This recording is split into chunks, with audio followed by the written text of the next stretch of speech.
So, right before I started recording, I had a question pop into my mind, and so I searched up.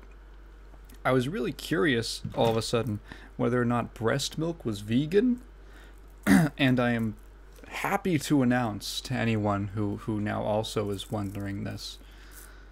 According to Healthline.com, breast milk is indeed vegan and is the perfect food, these are their words, not mine, is the perfect food to nourish your newborn and future animal rights activist.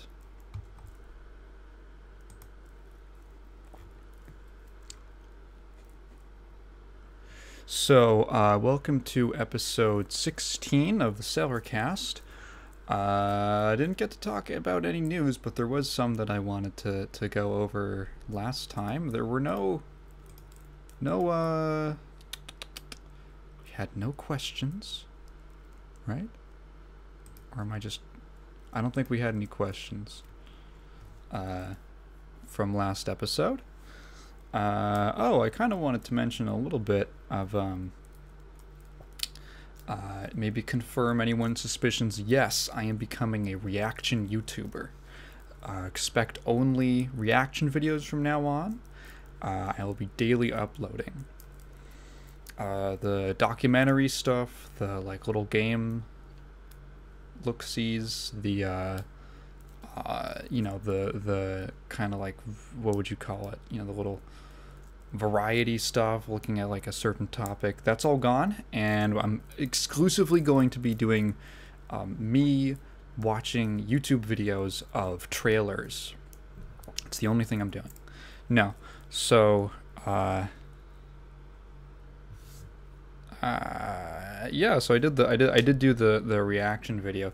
If you somehow found my channel from that video, and it wasn't just completely drowned out in the sea of identical content, that is not, and you are also decided to then go watch a podcast by this person you've seen one reaction video from.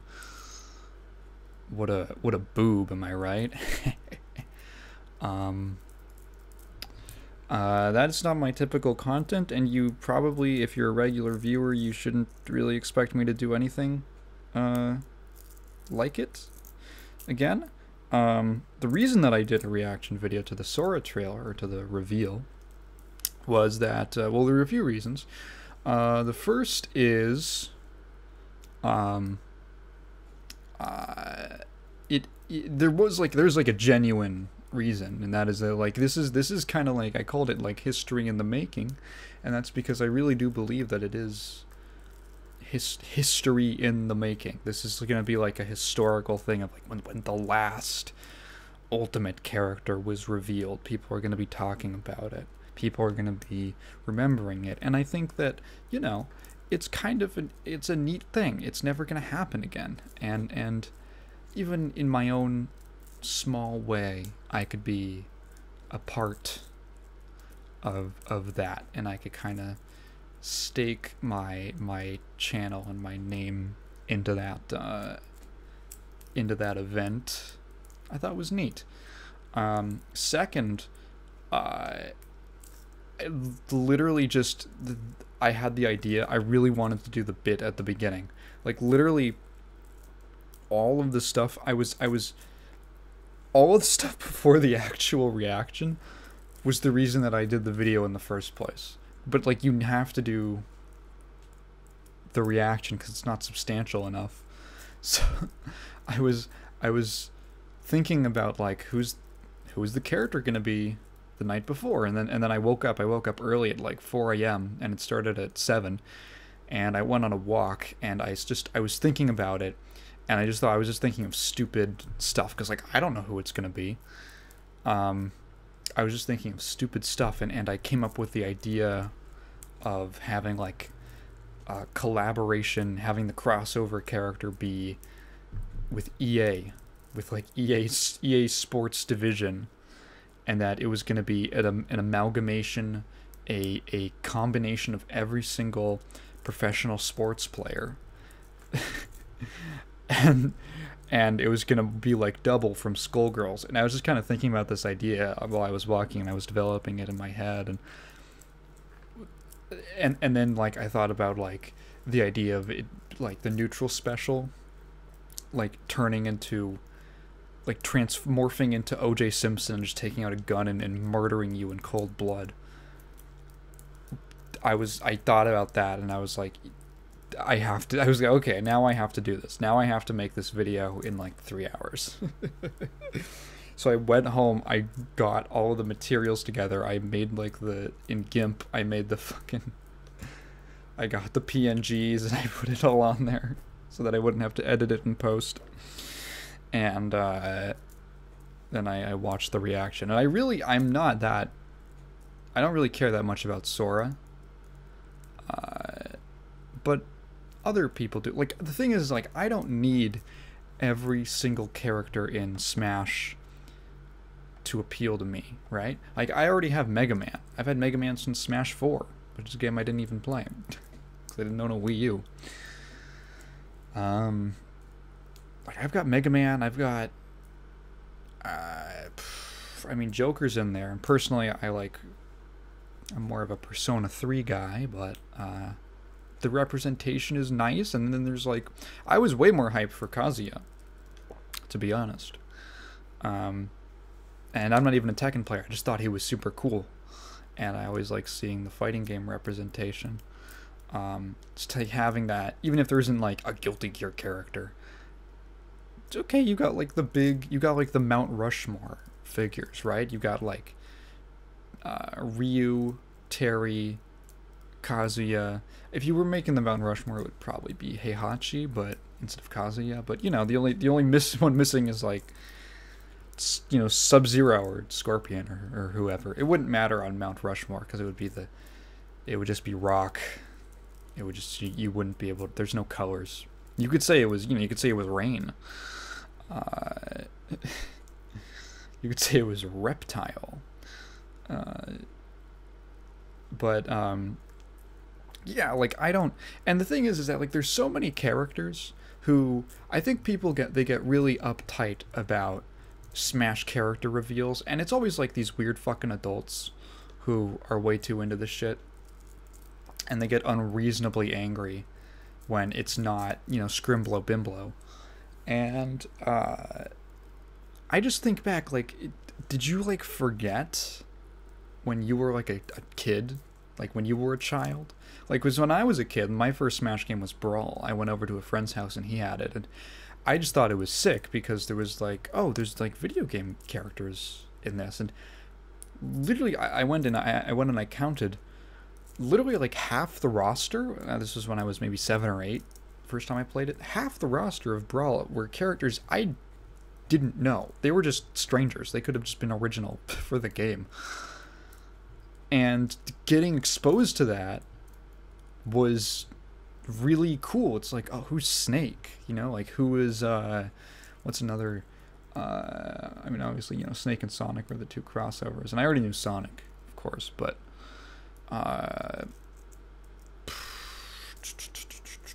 oh, like, Star Fox. There was no Star Fox game on the Wii, or if there was, no one cared about it, because I haven't heard anything about it. I don't think there was a Star Fox game on the Wii, right?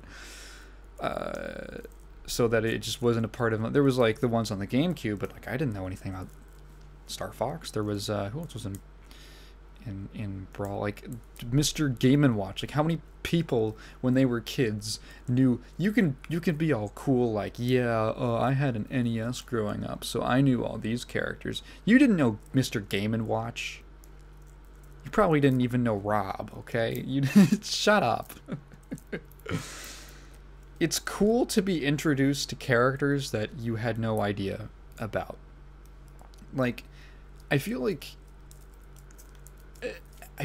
almost everyone has at least one character in Ultimate that they can look at and be like, okay, this is the one on my team. If I had to choose one character for my team, this is them, okay? You can, like, let the children be exposed to cool stuff. Let the children find out who, you know, Terry Bogard and Dragon Quest, and who else? Who else? Banjo and Kazooie. You let them let these characters just be in there, because you didn't mind when you were a kid. You weren't like, who the fuck? Oh my god. Who is new and Bravo? The Meta Knight? Who, you weren't like 8 years old playing Melee like Captain Falcon? Oh, what a wasted character slot. No. Yeah, I mean, as for Sora himself, I mean, he looks, I don't really mind. I think, like, from a gameplay perspective, he looks extremely simple, and I think Sakurai even said he wanted to make him simple. Yeah, I mean, not a character I would probably enjoy that much. Like, probably wouldn't click super hard with me, but it's funny. He has the exact same. So his neutral B is the magic, and it works the exact same way. If you've ever played Super Smash Flash 2, which is actually a very well-made Smash fan game. If you ever play that, Sora's in that. And it's not his neutral B, it's his down B, but it works like the exact same way with the magic rotation. I think the spells, like how they work, are a little different, but it's like, I was like, oh yeah, what does that remind me of? Oh, it's from, I remember that from when I checked that game out. Yeah, and I think, like, first of all, just chill out if you're upset about Sora, because it's like, the one thing I found really interesting, one thing that, like, kind of struck me during the announcement was when they announced, when Sakurai said that way back when they did the poll for Smash 4, which I remember this was a big controversy, and the poll results came out and they announced who the winner was, and they said it was Bayonetta, and everyone was like, Bayonetta? Like, she wasn't unpopular. There was a strong Bayonetta camp, but it was like most popular, like top of the poll? Really? You know, it was a little weird. Like, it didn't sit right. I would believe Bayonetta would maybe get, third, maybe fourth. Like, number one? That just doesn't seem likely.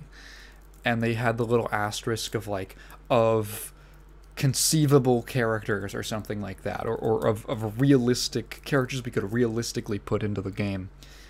And then, like, second asterisk, like, poll in, like, North America and Europe or something like that. It was like, huh. And everyone at the time was like, oh, it's because people just voted for, like, Goku. And then when Sakurai said, well, no, it's because the most requested character was Sora, that was funny. That was kind of like some nice, I want to say that, like, the overarching theme to the whole thing is closure in more ways than one. Obviously the closure of the last the last character, but also, like, that poll stirred some emotions in people. They got upset. And getting some closure on, like, okay, now it's finally being made right. Was nice from, like, an audience perspective. And then also, you know, for the people who love Kingdom Hearts, I'm sure it's great for them. I'm sure they're just, you know, hitting the wall right now, hitting the ceiling, or whatever. They're bouncing on the walls. You know, they're gonna have to bring a contractor in to fix their walls, and is what I'm trying to say.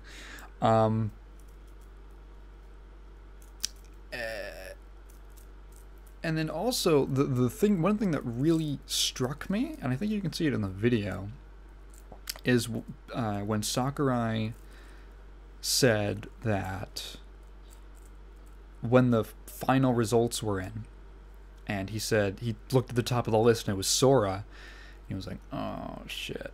And he goes and he talked about him.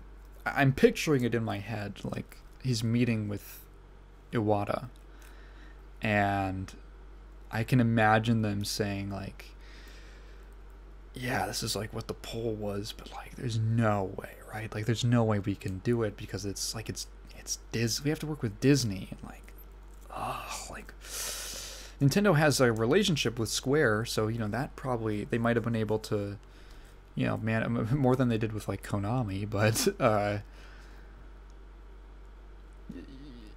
you know, they could have managed it on that front. But the Disney thing was, I'm sure, such. It was the big bull in the way, right? It was the Snorlax in the road, and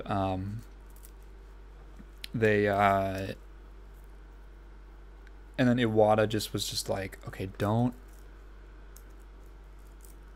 like let's take a look, let's see what is the most realistic one. And they looked at, like, I don't know who 2 or 3 was, maybe Bayonetta was the second, I don't know. And I said, okay, Bayonetta, Platinum Games, we're working with them on Bayonetta 2, we have a relationship. They would be totally cool with, there would be like very little resistance to putting Bayonetta in Smash. She's a popular character, people like her. It would be interesting. Let's do the best. Let's take the best possible option and try to minimize how much we have to lie to the audience. Because his reasoning was that, like, if we say that Sora was the highest requested but we couldn't do it, Disney and Square are going to get inundated for literally ever with hate mail or just people being annoying, and then it's really never going to happen. So it was like, the fact that now he was able to do it and they were able to pull it off. I read a comment somewhere, I'm not entirely, like, I haven't fact checked this, but supposedly one of the last things Iwata ever requested of Sakurai was to do Smash Ultimate, or you know, to do what became what became Ultimate. That the project was like, do a game with all the characters, just to make the one complete Ultimate package, and take this amazing thing you've done and like bring it home. And having done that and being able to give so much, it's interesting because it's a project that pays homage and gives respect to history, but it also in its own, at the same time, it is an incredible achievement. So it's like this kind of circular thing. I can't imagine what it feels like to be Sakurai. And I read a comment that was, you know, talking about this. This is where I learned about this, where I heard this, so, you know, take it with a grain of salt. But you can kind of think of it as, especially with Sora now being able to be, like, the thing that was impossible back when, you know, Sakurai and Iwata were having that conversation, this thing that was never going to happen, now being able to do it, you can kind of think of it as like fulfilling the wish of like a friend who's gone, of a dead friend. And I'm sure from Sakurai's perspective, the fact that he's now able to close the book on Ultimate and he's able to walk away with 20 years of this series under his belt is extremely gratifying it's like he did it. Like he pulled it off. And he worked so fucking hard.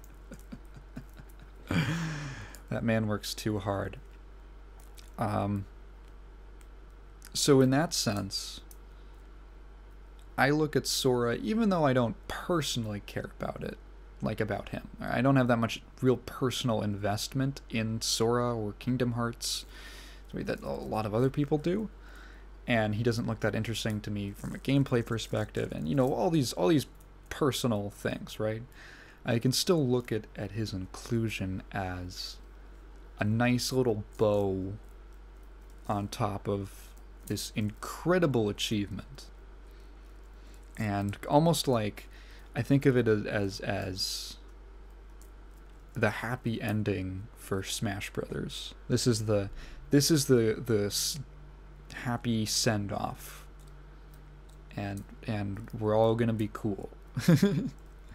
It's all gonna, you can leave the theater with a good feeling, and on the drive home you're gonna be thinking about it, and you're like, yeah, that was a great time. That was a great time.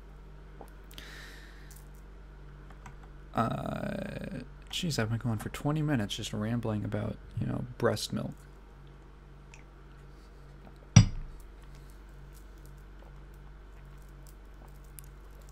I've got a grape flavored Crystal Light today. I really like grape flavor. Some people don't like it. I know that it tastes enough like grape, but it's kind of like an exaggerated grape. It's how most grape flavored stuff tastes, right? It's like the cartoon version of grape, as opposed to like an actual grape. One of the first things I want to talk about, the Blizzard block. So, yep, I'm never gonna let Blizzard go. I'm never gonna let go of it.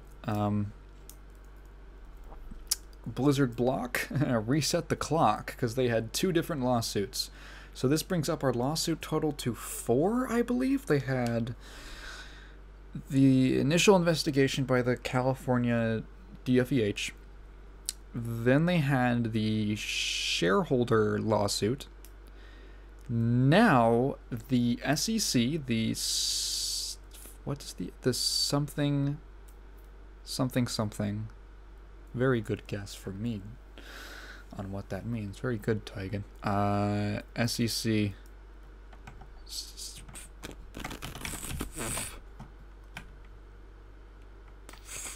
U.S. Securities and Exchange Commission. So this is the federal government now. We were on state, now we're on federal. They're literally getting every single lawsuit. They're going for like a completionist record.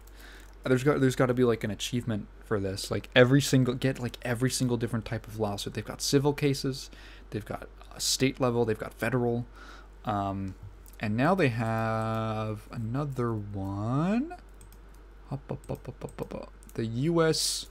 They have 2. So the SEC was investigating Activision Blizzard, and then they got the U.S. Equal Employment Opportunity Commission, which I believe was actually already been resolved. They made like a what the heck? They made like a little fund for. They were like, we have this $18 million fund for sexual harassment or whatever. It means nothing. And we're still waiting on the big one, which is a criminal case.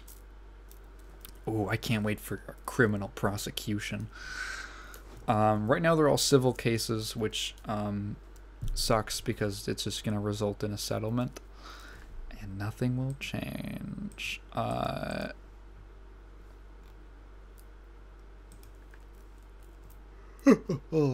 See, I was gonna burp, but then I yawned. Wait, I'm still gonna burp. Nope, no I'm not.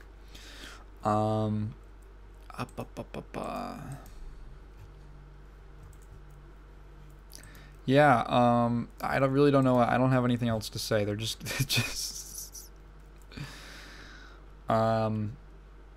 One interesting thing about the EEOC lawsuit was that one of the the complaints is under Title 7, which is sexual harassment.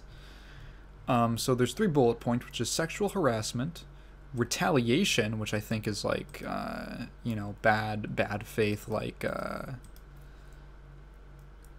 punishing someone at work, like their pay or whatever, because for unfairly using your position of as their manager or whatever to punish them unfairly. And then sex discrimination, parentheses, pregnancy. And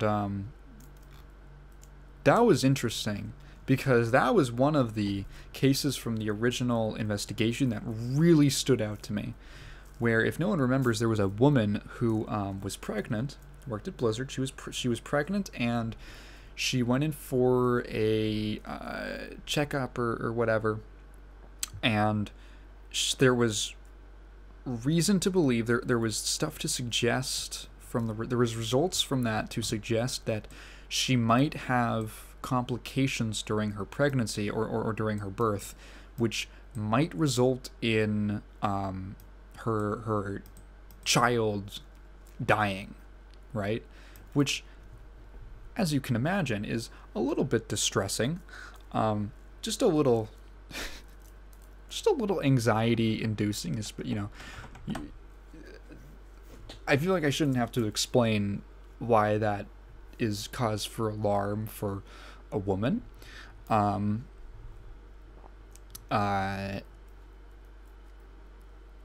So she was just, her first priority was to schedule another appointment, another appointment with her doctor to double check. Like, there was before it was just a suggestion, maybe there's this thing showed up, it might be a problem, come in another time and we'll specifically look at this and we'll test for this stuff. So obviously it's her number one priority, as it should be. And her manager would just not let her do it, would just not allow her to schedule this appointment. This got stalled out for weeks, which turned into months. And you can imagine going to work every day with the knowledge that your like child that is like inside of you. There's like a very strong like psychological attachment between mothers and their unborn children. That anything bad could happen to that child is incredibly distressing. It's incredibly there's another word, distressing. So she keeps trying to schedule this thing, and her supervisor or whatever just refuses. They just refuse to give her the time off. All she needs is one day. She literally needs one day to just pick out to go get this thing so she knows whether or not she's going to have complications during pregnancy. And she just cannot get it. They won't give it to her. And it got to the point where her doctor was like, I literally don't know. Like, she was trying. She was like, how far? She was like, can I schedule it like this many weeks in advance? And there was always something like, oh, you can't schedule it within this time frame because that's too short notice. But also anything beyond that, we won't let you schedule. We won't let you schedule things like a month in advance or something. So she was in this situation that was just literally unwinnable for some reason.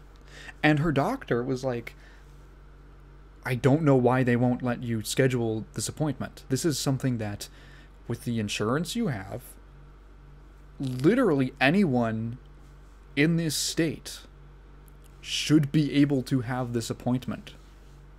This is like a routine, it's covered under like routine medical things, like stuff related to pregnancy. It's covered, like it should be her right as per her insurance. And the only reason she ever got to have this examination or this appointment scheduled, was because there was someone at her insurance that just basically strong-armed Blizzard management into doing that, letting her do it. God forbid she take one day. God forbid. We make Overwatch the most pro LGBT women minority group game. We're Blizzard. God forbid. It makes me a little upset. And it makes me upset not because, you know, like, obviously I can't relate to that. I've never been pregnant. I don't think. So, like, you know, I don't get... it just, like, it makes me upset because it's, like, actually evil to knowing the situation, to put someone through that kind of mental anguish for no reason. It's like malicious is the thing. It's like there is no logical reason why you shouldn't just let her do it.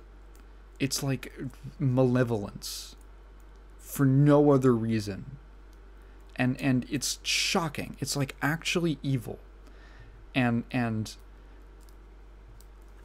it's jeez, I'm getting worked out just thinking about it.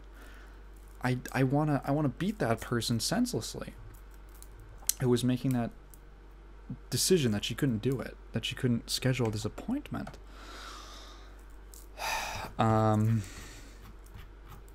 And then they just put, you know, 18 million something dollars into a fund that does nothing, and they're not going to change anything. Okay, they are under new management, which is somewhat reassuring. Anyway, moving on from the Blizzard block, interesting little article about Capcom. So the Capcom COO, what's his name? Haruhiro Sugimoto, did an interview with the Japanese publication Nikkei, and he talked about their new business plan. And now Capcom is... sometimes they just do stuff, right? So, you know, let's not get too carried away here. But what he said was quite interesting. So he basically said the company wants... by 2020 or 2023, so very soon, the company wants their sales to be 50% PC. They want it to be 50-50 between console and PC. So, there's some sales data, which might have come out it says leaked here. This is coming from Event Hubs, from Dakota Dark Horse Hills. There were some leaked sales figures on Capcom titles.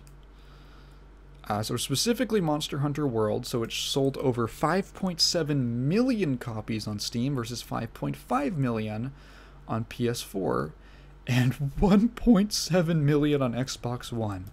Now, I think that's an Xbox problem more than a Monster Hunter problem, personally. And I think if you look at it, the market in Japan is changing. So I don't know if I've ever talked about this before, but PC gaming has traditionally not been a thing in Japan. A lot of that has to do with the fact that the NES, or the Famicom, was a huge deal back in the 80s. It was a huge deal, and they just kind of always had a console culture, the same way that Korea and China have PC cultures, more so. And the reason for that is because for the longest time there was either a ban or a heavy import tax on Japanese products in those countries, meaning that they couldn't get Japanese consoles. So all their gaming was done on PCs. So they just have it's just built into the culture. The PC is a gaming machine, but not so in Japan. In Japan, the PC is a work machine. You use it for work, you use it for school.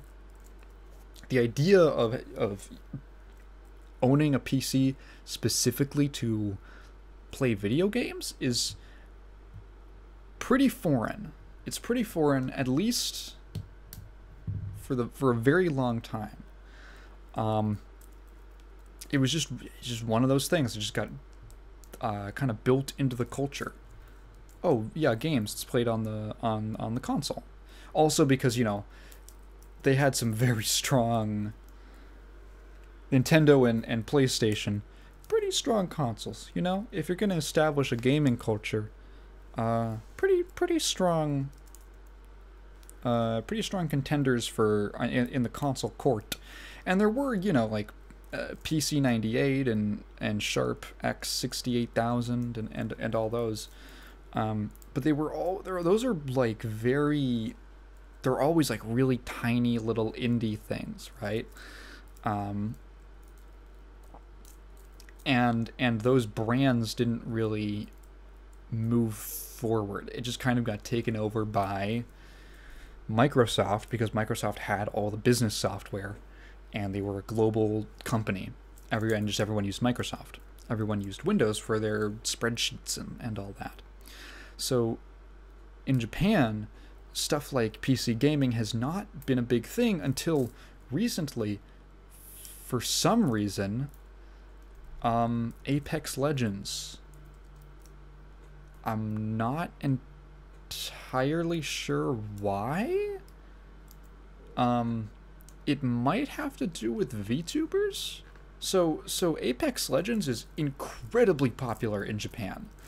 Like, I've heard stories about, like, you know, 50-year-old cab drivers asking people if they play Apex. In fact, it's so popular, they have a slang term for that's shorthand for the term is epiero, and it means, do you want to play Apex? So if you message someone epiero as a shorthand for, like, hey, hop on Apex.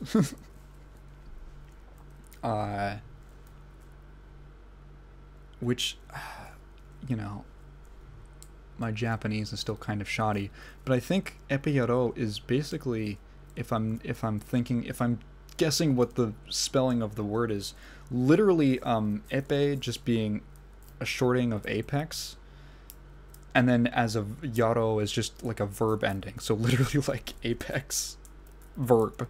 Apex is a verb. I think because VTubers have been really big there for a while, and VTubers, they're streaming, so they're using PCs, so they're playing PC games.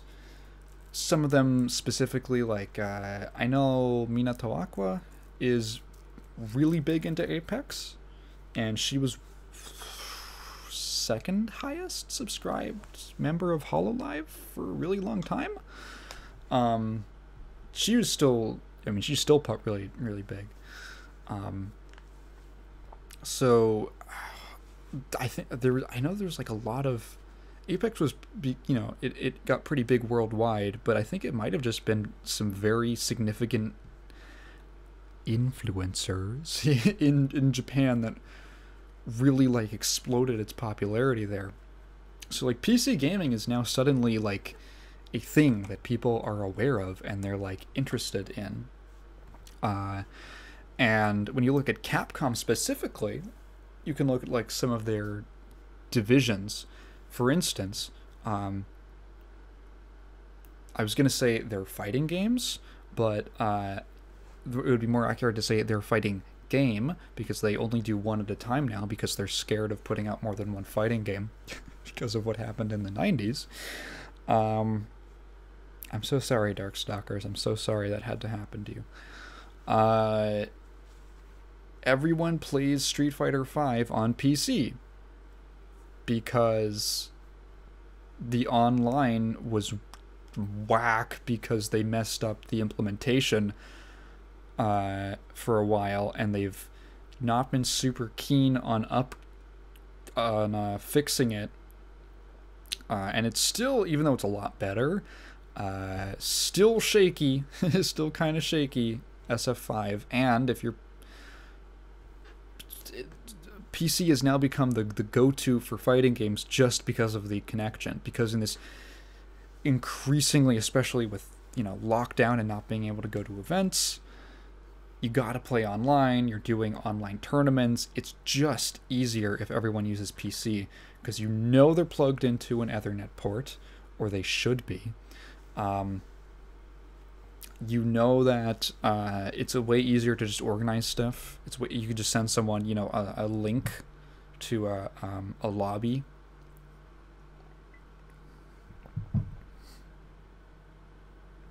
It's really easy. Like, send it to them over like Discord or something. Or Steam, even. Or over Smash.gg, which is like one of the main ways that like tournament brackets are organized now, or how they're hosted.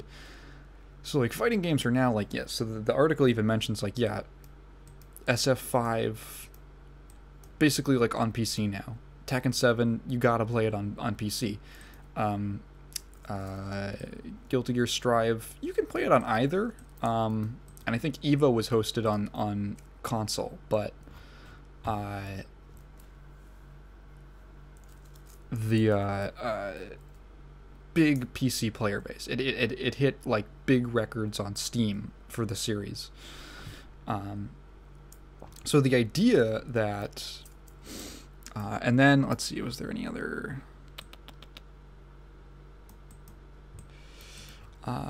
They've recently, you know, they've been better about getting working ports, like not totally fucked up ports of their games on PC, like Devil May Cry 5 and the Resident Evil remakes, as well as the new Resident Evils like 7 and 8. And it makes sense. It's now like they're seeing it as a viable market. 50/50 is, I don't know what their sales figures for all of their games are. Like, obviously, looks like PC is now their biggest market for Monster Hunter. On their other games, you know, maybe they could be looking towards just bringing them up to the level of Monster Hunter. But it's really interesting because Capcom is a big player, right? They're a big dog in the Japanese game dev and publisher scene. They're huge. They're probably behind Nintendo. It's like Nintendo, Bandai Namco, Capcom, I would say, are probably the biggest. SNK is around there as well, although I won't get into like a big spiel about like, oh, where do they rank? They're one of the big players, and them deciding to move to PC, especially because it's a market where, for instance, Nintendo is not interested in, could be a very let's see, what's the word? A very smart decision. Let's say it could be a very strategic decision to, like, oh, well, there's this, we now have evidence to suggest that there's a big market for that most Japanese developers have just not been touching. Let's mosey up. We haven't even been doing anything, and we're getting sales there. Let's see if we can mosey on over. I'd be cool with it. I like Capcom stuff. I love Capcom stuff. Mainly just Mega Man. But hey, you know, it's always cool to see more diversity in platforms, seeing multi-platform stuff. It's good. I'm gonna take a quick bathroom break, and then hop back on.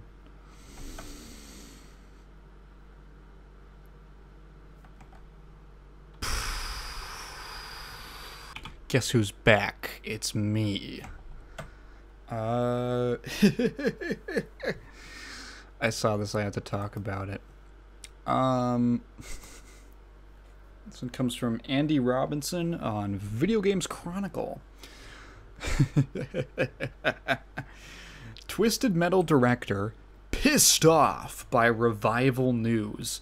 Sony should have called. So, David Jaffe. So if you don't know, so Twisted Metal, the original, was directed by, or was created by, directed by a guy named David Jaffe. And he left Sony a couple years ago to do nothing. He also did God of War. David Jaffe, I'm gonna get my opinions out of the way immediately. I think David Jaffe is a clown, and he's incredibly lame. He is a two-hit wonder. He made 2 games. He had 2 good ideas, basically. And ever since then, he's just, I don't know, he takes himself so seriously. It's kind of, it's lame, but it's also kind of hilarious. And I was first exposed to David Jaffe as a person recently, or most recently. First exposed most recently. That doesn't make any sense. I wasn't too familiar with him or any comments he's made over the years. My main introduction to him was actually a video I saw, which is, it was a funny situation because there was like a trailer or a screenshot or something of Horizon Forbidden West, I think. That's the one. And Aloy, I think the main character's name is. Her face looks a little fatter than the last one. And so people naturally threw a shit fest about, like, look at what they're doing from like a single out of context screenshot. And it was a situation where I looked at it and I was like, well, it's kind of weird that like, I don't know, she looks different between games. Maybe there's a lot of time that passed. I don't know. Maybe it's to show that, like, I don't know, she changed. You know, that there was a passage of time in between the 2 games. I don't know. I never played Forbidden, Higher Horizon, Alpha, Legends, Revelations. You know, I never played that game. I was like, huh. I mean, it doesn't look awesome to me, but throwing just a huge shit fest over it is, I don't know, I feel like there's more important things to be upset about. And he made a video basically agreeing with me. And this is why it was weird, is because he was agreeing with me, but I wanted to disagree with him because he was such, he was such a fucking nerd. I don't know how else to describe it. Nerd maybe isn't the right way. That word is on my mind because there's this bit. Here's what, so first of all, his layout for his stream, which is where he's recording this, his layout is just an abomination. It's like 100 different clashing colors and like the Library of Alexandria's worth of text just all over surrounding his webcam, and different panels that are like fading into other different pieces of information, and schedules and social media links and news things and merch and donators and comments, and just such a fucking disaster of a stream layout. Just a nightmare to look at. Like, my eyes are bleeding. And it's like, okay, so what does he have to say? And he makes this argument here's the thing: is like, okay, we're making the same point, but with a different argument. My argument is really it's not that big of a deal. Like, I don't. First of all, there's no context to it, and second of all, so you're jumping to conclusions. Second of all, like, who really cares? Like, you care about this? The only people who care about Alloy's face being kind of fatter are just, like, I don't know, they're just weirdos who are into this. Like, I don't know. If you really like dug deep and had them justify why they were so upset, they would probably come up with something like it's the culture war, and you're like, I gotta get out of this. Is getting weird. This is getting weird. The culture war doesn't exist. It only exists on Twitter, and people convince themselves that there's some kind of a war because they only spend their time on Twitter and they're in a little bubble. So it seems like the most important thing in the world. Yeesh. Anyway, I'm getting very aggressive right now. So he makes this. So, but his argument to the same point. We're arriving at the same point, but his argument is. I can't even think about it without laughing. He goes like, "Come on, like we're gamers. We're nerds. We're the guys who got picked on in high school for being nerds, and we're supposed to rise up and be better than that." And I'm just listening to this, and I'm thinking like, what the fuck are you talking about? Do you live in like a 1980s movie? Like, what? Where is your head? How far? Because this is how he thinks of himself. How far up your own ass are you to think that, like, to be so off the ground that you're looking at yourself as like the main character of a movie who the writer has written to just be always correct because they're just a self-insert. He has, I guess what you'd call it, his main character syndrome. I don't know. I really got that vibe from him.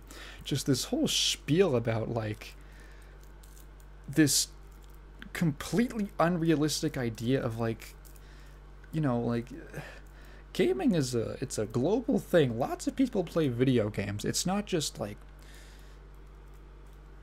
I had this thing about like a lot of things from like high school movies. High school movies are really unrealistic because they're from this very warped, not all of them, but a lot of them. Yeah, and I feel like, you know what I'm talking about, where it's like,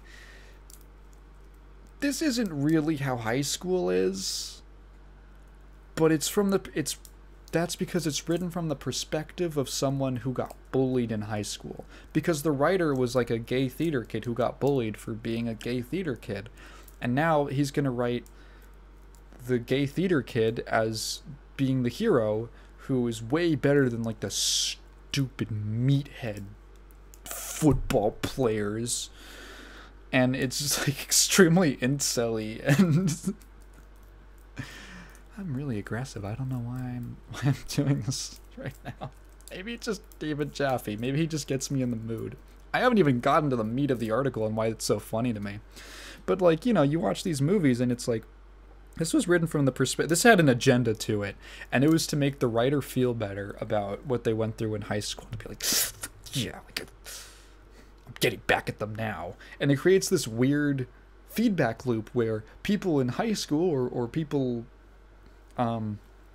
kids who are not in high school yet, see that stuff, and now they have this weird perception of either the place they're in or the place they're going. And it's based on someone who is like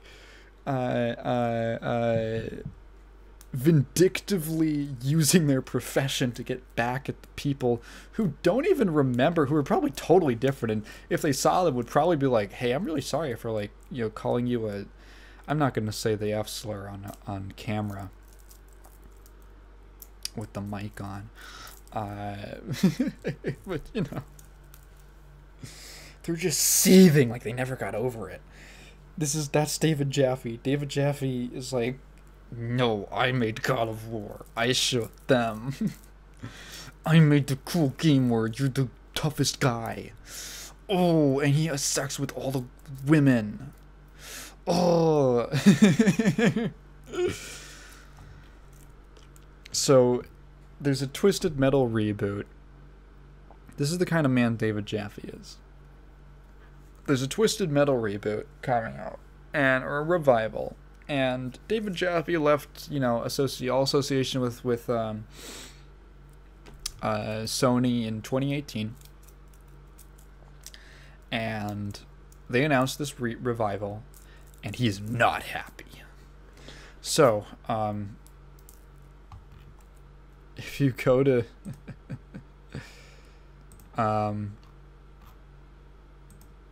if you go to his, let me just, no, it's just, it doesn't have he made a video responding to it called Twisted Metal Game Rumor. Was it just a rumor? VGC reported that a new Twisted Metal game has been greenlit. Yeah, okay. So it's happening. And he makes a video of him just molding in his room for close to 18 minutes.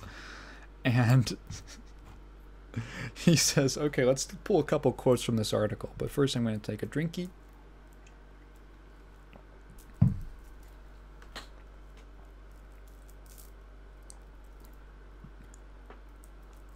And he goes, let's be clear. Sony owes me nothing. Our relationship ended somewhere in late 2018. But I will say that, emotionally, it feels shitty, if any of this is true, to not have been contacted at all. Let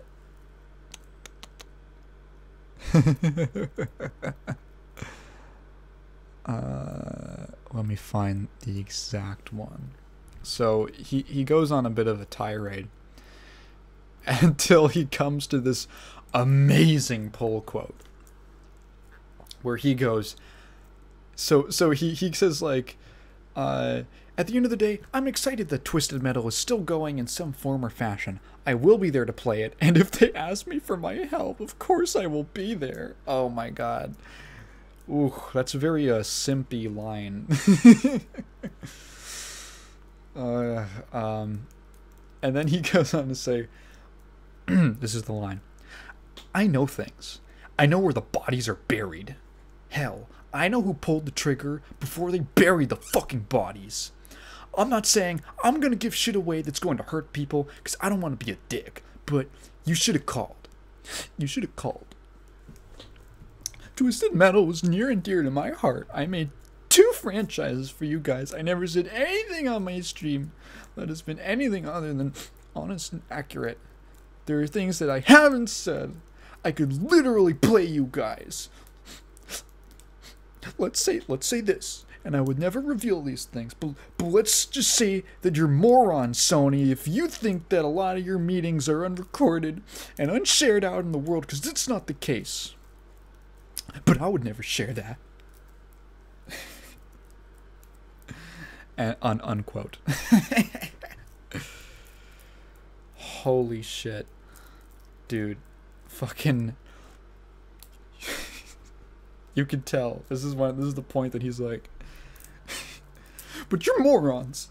If you think, no, I'm cool, but you, I know where the fucking bodies are buried. Dude, that's such a good quote. I know that should be like a copy pasta. I want that on a shirt. That's like the Navy SEAL thing. I know things. I know where the bodies are buried. Hell, I know who pulled the trigger before they buried the fucking bodies. Very like Coldsteel the Hedgehog. David Coldsteel Jaffe. Nothing personnel, kid, he says as he leaks your boardroom meeting that he secretly recorded. Oh my god. What a fucking goofball. There's people who can do, they can make 2 great things, and then they can say, I did 2 good things. It's more than most people do. I can step away, I can say, yeah, I made God of War, I made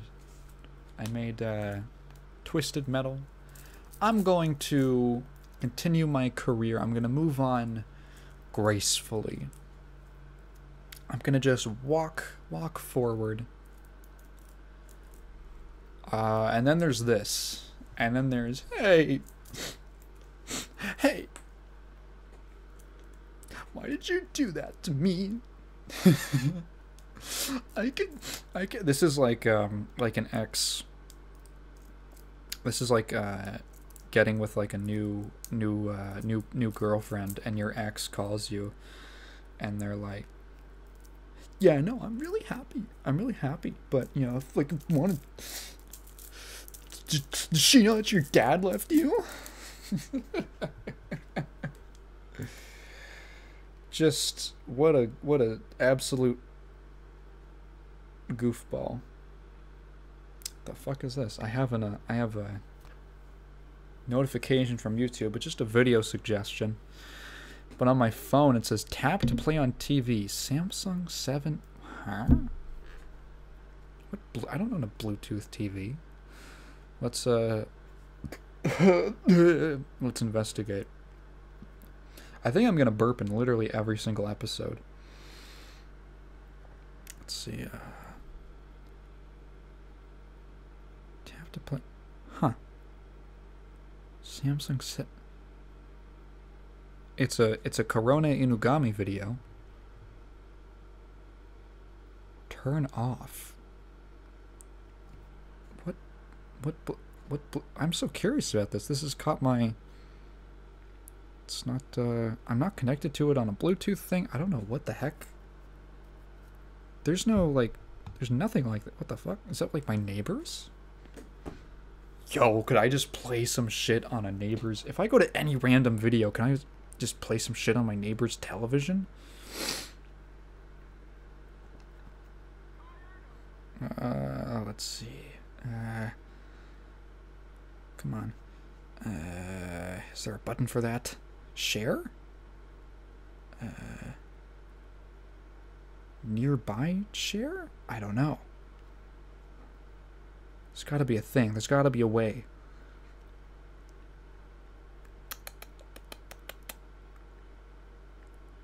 Bluetooth?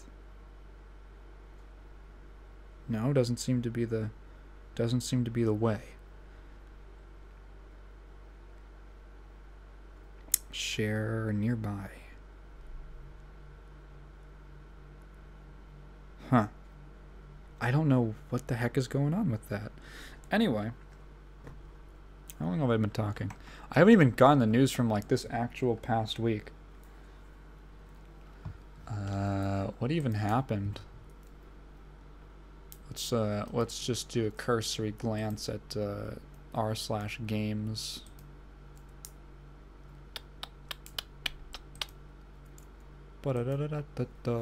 Oh yeah, the entirety of Twitch was leaked. The entire thing. Oh yeah! Okay, let's talk about some stuff. Koichi Sugiyama died. He is the composer of Dragon Quest. He was 90 years old. So, you know, people maybe aren't incredibly familiar with Koichi Sugiyama, but his passing, if you didn't know, and you know that maybe you go, oh, that's unfortunate. It did lead to an amazing screenshot that is very elucidating, I'll say. Let's see. Where did I took a screenshot. Where the heck is it? Where the frick? I have a lot of screenshots on my computer.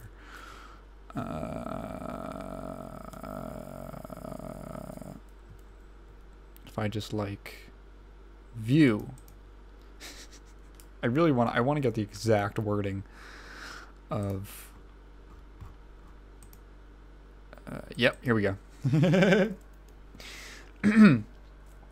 So the exact same article, one on top of the other. Well, not the exact same, but the same announcement. But with one key difference. Let's play Spot the Difference. From r/games. Dragon Quest composer Koichi Sugiyama passed away at the age of 90. Right below, from Reddit. This is all on Reddit. From Two Best Friends Play. Dragon Quest composer and war crimes denier Koichi Sugiyama, dead at 90. Yeah, so if nobody knows, Koichi Sugiyama, composer, Dragon Quest composer of a lot of amazing music, also a huge war crime denier. A huge, like, he is like a hyper-national. And also celebrated the suicides of LGBT teenagers because gay people are evil. If you are suddenly being introduced into the world of Koichi Sugiyama, I apologize. I've known about this for a while, and every time he comes up, I've had to... he came up in the when I did the Olympics video, because obviously the Dragon Quest theme was used in it. And I was like, you know, I talked about the thing and the song, and I really had to try to not put in a thing about how he's a war crime denier. If you don't know anything about Japanese war crimes, we tend to, in the US at least, we tend to focus on German war crimes, which, you know, makes sense. There was a kind of significant one.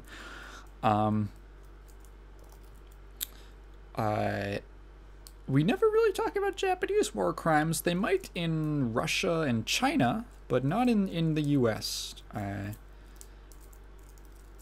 the reason we don't talk about it in America is because it never happened. Nothing ever happened. They did not. There was not a lab called 731 where they did human experiments on prisoners of war. They definitely never vivisected people to look at their organs. They definitely never forced people with syphilis to have sex with each other, or one person with syphilis to have sex with another, to forcefully have the other person contract syphilis, and then also take that person's organs out to study them. They never did that. They never did an experiment to see how long it would take a 3-month-old baby to freeze to death. They never did anything. None of this is all made up. This is just like off the dome right now. Japan never conducted. They never did any kind of war crimes. Okay. Never. This is all made up. The only, and we know it's made up because there's no evidence for it. The only evidence for it is dozens and dozens of eyewitness reports from people who worked at these labs. Other than that, it's like literally nothing. It's literally only people saying that they either did these acts or worked for people who did these acts, all of which are backed up by logs and data. Other than that, there's like literally nothing. Like, you can't prove at all that any of this stuff happened, and it's all fake. So, Koichi Sugiyama was actually so racist. Dragon Quest XI, he created problems for Square Enix. He was so racist. So people noticed when the international version of Dragon Quest XI came out that they were like, why is there only 4 songs in this game and they're all really shitty MIDI instrumentals? Well, the reason for that is Koichi Sugiyama was so racist that he would not allow his music to be heard by non-Japanese people. He was so racist. He was like, this cannot touch the ears of the fucking dirty gaijin.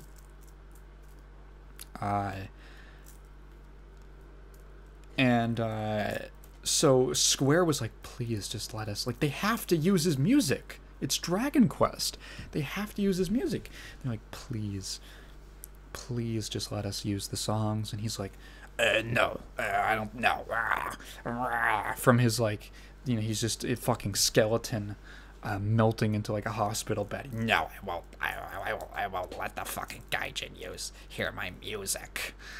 And they eventually got his permission to use 4 compositions, but not the original versions.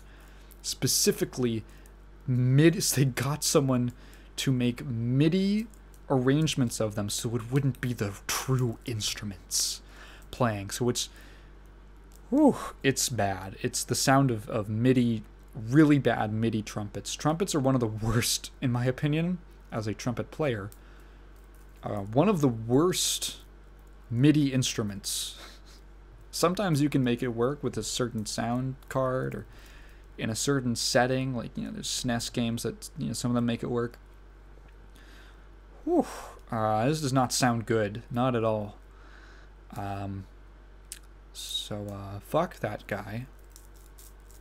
I am genuinely happy that someone as hateful and vile as Koichi Sugiyama is dead. Sometimes I think that it's better that some people are just dead. I really believe that. Which leads me to a very humorous... do I still have it up? Where is it? Yeah. There was a Reset Era thread where I guess some people... You know, there was this discussion about... there's a Willy Wonka prequel? God, I fucking hate... Anyway.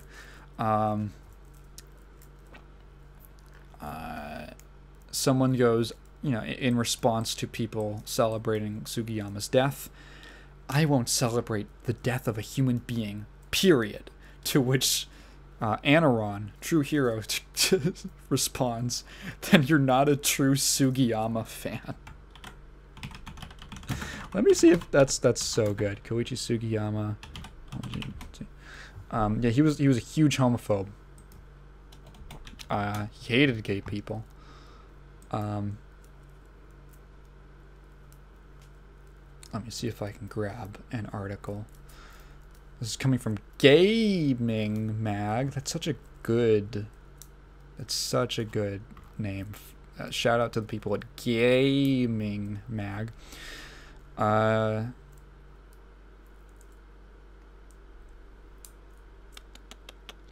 In 2018, a 2015 interview with Liberal Democratic Party member Mio Sugita showed her and Sugiyama making careless and homophobic assumptions about LGBTQ people within Japan. This reappeared online. In the interview, Sugiyama is seen to be laughing and dismissing the case of LGBTQ+ suicide and education. Sugiyama later clarified his stance in 2019, saying that LGBT couples have existed throughout human history, and he supports the use of governments to to occasionally help them.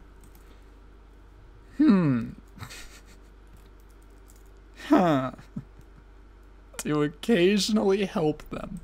Just on occasion. Let's see, did they make any,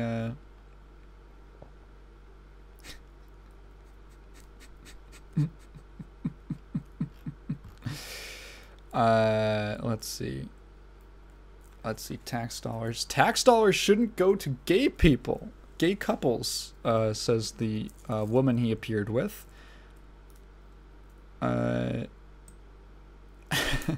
Holy shit. I didn't do too deep of a dive on this before. Oh, so he was with a woman who blamed a woman for being raped. Awesome. Anything about Sugita? Or sorry, Sugiyama? It looks like, yeah, he just associates with some kind of unsavory characters. And is... Oh, he claimed that apparently he said that the Nanking Massacre didn't happen. He is... Yeah, oh, no. Okay, the network made a documentary claiming the Nanking Massacre never happened. The rape of Nanking, which I'm sure that Mio Sugita claims was Nanking's fault. Because they were drinking too much.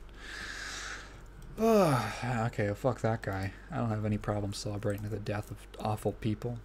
Don't lie to me. Don't say that you didn't celebrate the death of Hitler. Don't lie to me. Hitler gets brought up a lot, and people are like, hey, that's you don't have to bring up Hitler. That's what is it? That's not reactionary. What the heck? That's too extreme. Like you're being provocative. It's like, no, it's because like, okay, Take your standard and apply it to Hitler. Hmm?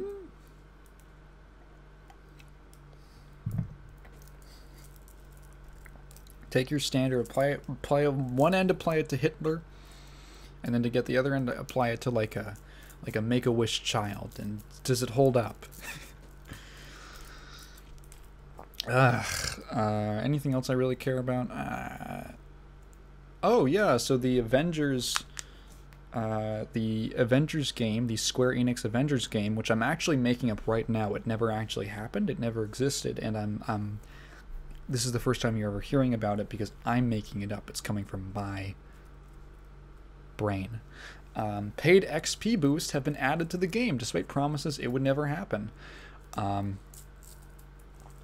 So this is a big scandal with the Avengers player. The one, he's very upset about it. And yeah, I mean, how many times has something like that happened where it was like, we're never gonna do this? Well, maybe after launch. This is why games as a service is such a treacherous area, because you can sell people on one thing, and then once you have their money, you can say, you can just do the exact opposite, and you already have their money. And depending on how hard you Skinner boxed your players to make them to get them invested, you might have a lot of their money from their repeated purchases and investments into the game and their time investments. So now they have the sunk cost fallacy, and well, they can't quit now. Like, I know that, Blizzard did this. They said that we weren't going to do any, no store mounts in WoW Classic. We're not doing any store mounts. Store mounts didn't come around in WoW until the end of Wrath of the Lich King, which was the second expansion. So, vanilla WoW Classic, no store mounts. Great. Well, now there's WoW, Burning Crusade Classic. Well, Burning Crusade... well, that's not, We said no store mounts in WoW Classic, not Burning Crusade Classic. It's different. That got huge backlash. But hey, people are addicted to WoW. That did do them a lot of disservice to the hardcore player base. Man, Blizzard sucks.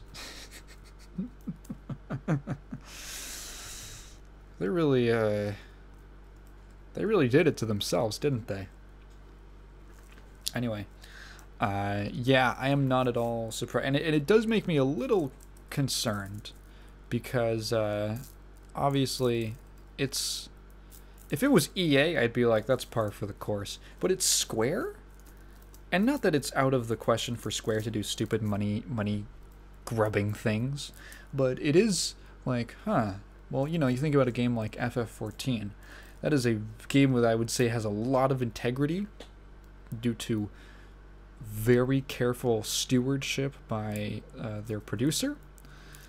And in fact, he has, on one occasion at least, said that he has fought Square really hard on adding things to the in-game store. Well, it's not even in the in-game store. There's no, you can't buy anything with real money in-game. You have to go to a separate website.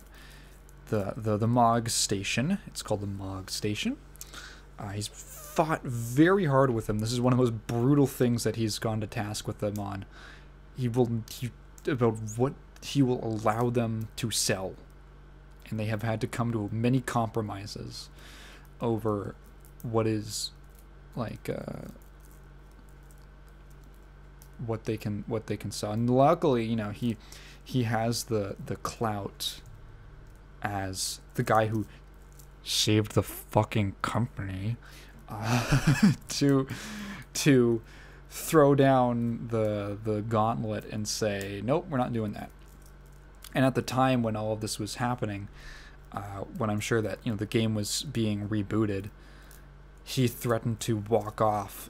I'm sure there was at least one point where he threatened to walk off if they put in things like not level boosts, something like the WoW token, where you can basically just pay some money for a premium currency that you can then exchange for whatever in game, and basically completely compromise any sense of accomplishment because you can just pay for stuff.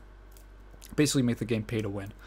There's this great thing from when the game was in pre-release or pre-whatever, and he's at a convention and he goes like, there's been a lot of discussion online about what the store is going to contain, and people are really apprehensive about it. Then he goes, with his accent, he goes, so the translator's like, he's translating, and he gets up to the point where he goes, I will tell you this, and then Yoshi P himself goes, no pay to win. Every time Yoshi P speaks English, it's always awesome. I fucking love him. And the whole room just starts cheering. And he's like, he said that the store is run by, actually it's not even run by someone who is on the actual team. It's a separate person who is not on the team that Square Enix put in that position. He calls her the Mog Station Baroness, and that he said that he's afraid of her every time he has to talk to her. And she's yeah. So it's like, Square they're a company, and they're a fairly big company. They're the Final Fantasy guys, and they have so many. Square is huge when you think about it. They have like 4 Smash reps. 4? 3. They have Cloud, Sephiroth, and then now Sora. I was thinking 4 because it seems like a safe bet because they just have so many. But yeah, it's like, I hope this thing that I like doesn't get tainted by this the corruption at the top. Okay, yeah, so Square Enix and Crystal Dynamics have added the ability to buy XP and resource collecting boosts with real money in Avengers, reneging on a promise that this would never happen. So initially at the start they said it would only be cosmetic, which tends to be the line for people. It's generally the line for me as well. You gotta admit, well, if you're paying $60 for a game, free-to-play games with cosmetic upgrades or cosmetic transactions, sure. Like, I'm a realist. I wish it didn't have to be that way, but, I'm realistic about it. You need to have some kind of a business model. That's just the reality. Spending $60 and then asking you for more money sucks. But most people tend to draw the line at cosmetics, as long as it's only cosmetic and it doesn't affect gameplay and it doesn't affect your achievement. It doesn't affect a lot of those things. That's where most people tend to draw the line, and why most people were at least the 10 people who bought the game. They were at least okay with the purely aesthetic microtransactions. Well, now, so during a presentation for the game at E3 2019, yeah, I remember this. Senior community manager Megan Marie stated, "Our promise to the community is that we won't have random loot boxes or pay-to-win scenarios. The idea from the beginning is that we want you to be able to customize your hero, how they look, how they play, the gear they have, and how they use it.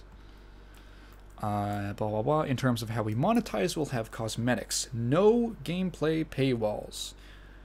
The pledge remained right up until launch. A blog post written on the game's official website in September 2020 stated, "We've committed that content purchasable with real money in Marvel's Avengers will be aesthetic-only editions, which will ensure we can keep the game fresh for, for years to come." Now fans are upset because this stance has been reversed. So there's a screenshot of the in-game store with... so you can now buy consumables, as they're called, which speed up progress with real money.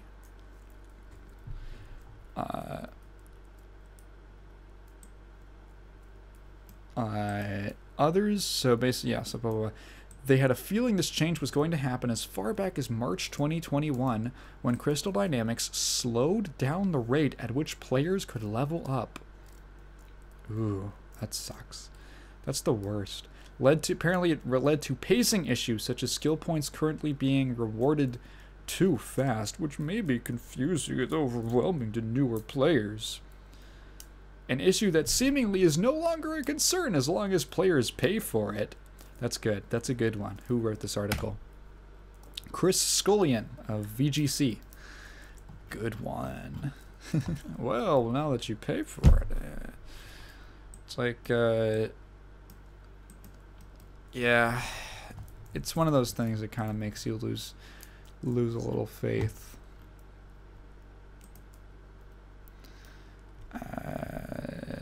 Is there anything I really care about?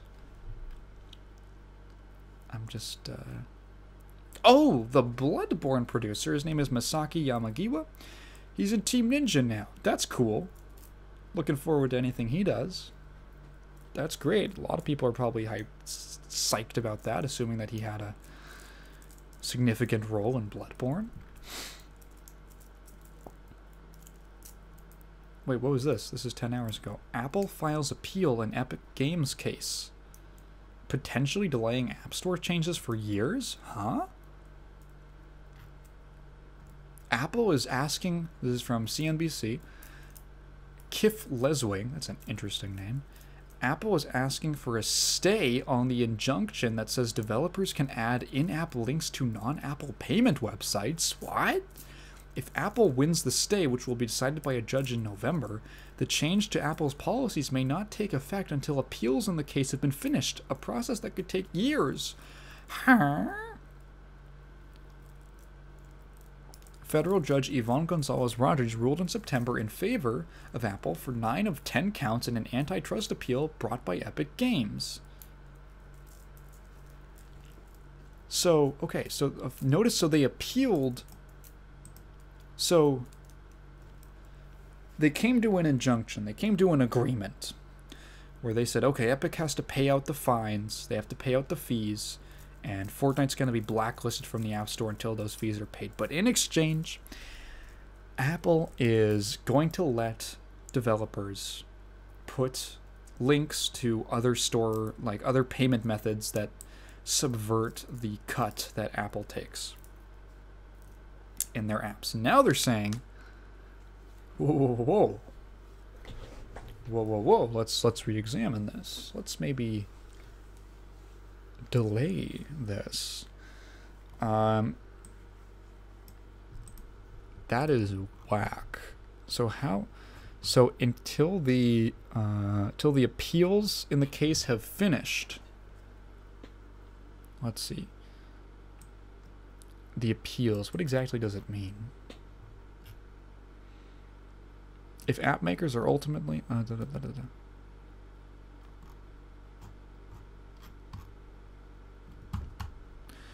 in a filing describing its reason for the stay, Apple cites some concessions it made as part of a separate agreement, or separate settlement with small developers in August. I talked about this before. That settlement is still pending Judge Rogers' approval. The requested stay will allow Apple to protect consumers, yeah, and safeguard its platform, while the company works through the complex and rapidly evolving legal, technological, economic issues that any revisions to this guideline would implicate.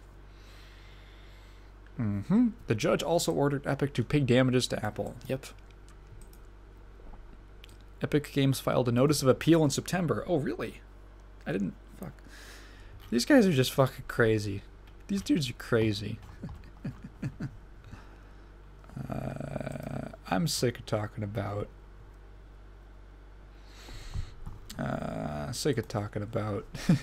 industry stuff for the day.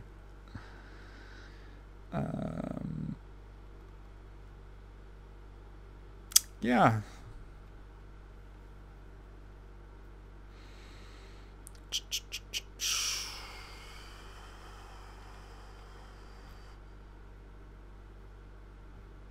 I'm done. Let's see. So, yeah, so if you've made it this far, thank you for listening. We got all up to date this week. I know that everyone comes here for my hot takes on gaming news. I'm someone who hasn't played a AAA game in... When was the last time I played an actual I don't know, ever? Have I ever played like a real AAA game? I don't think so. I only ever played like mid-budget games. AAA games generally don't interest me that much, so. Huh. Mid-budget and like AA and below? Huh. That's funny. Yeah, I hope you enjoyed me talking about breast milk, whether or not it's vegan. Thank you for tuning into my vegan podcast. If you have any questions, leave them down in the comments below, and I will absolutely get to them next time, but it has to be phrased as a question. I'm not just going to read your thoughts out loud. Thank you for listening. Hope everyone liked that 8 Eyes video that came out late, but more like late eyes, am I right? I kind of want to talk about some movies next week. Maybe get ready for that next week. Who knows? Blah, blah, blah. Bye.